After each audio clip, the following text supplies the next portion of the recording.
যখন শুনছিলাম মনে মনে ঠিক করছিলাম আমিও আমার সানামরে ইতনা প্যার করব, ইতনা প্যার করব, ইতনা প্যার করব যে আমার সানামও পাগল হয়ে যাবে।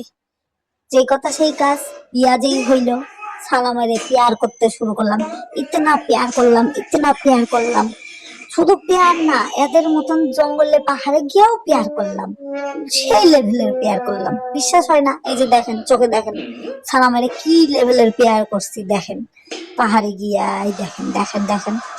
তা পেয়ার করতে করতে এমন অবস্থা সালামের, এত মনে হয় বেশি পেয়ার দিয়ে ফেলাইছি, সালাম একটু বেশি পাগল হয়ে গেছে।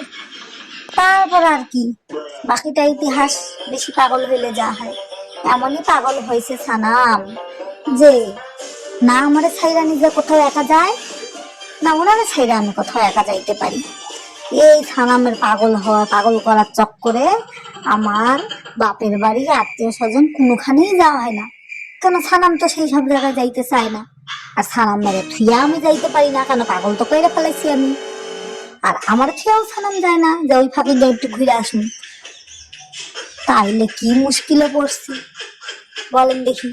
এই জন্য এরকম গান টান দেখা কেউ উৎসাহিত হইতে যাবেন না, বুঝছেন? মাঝে মাঝে নিজের বাস নিজের উপরেই পড়ে।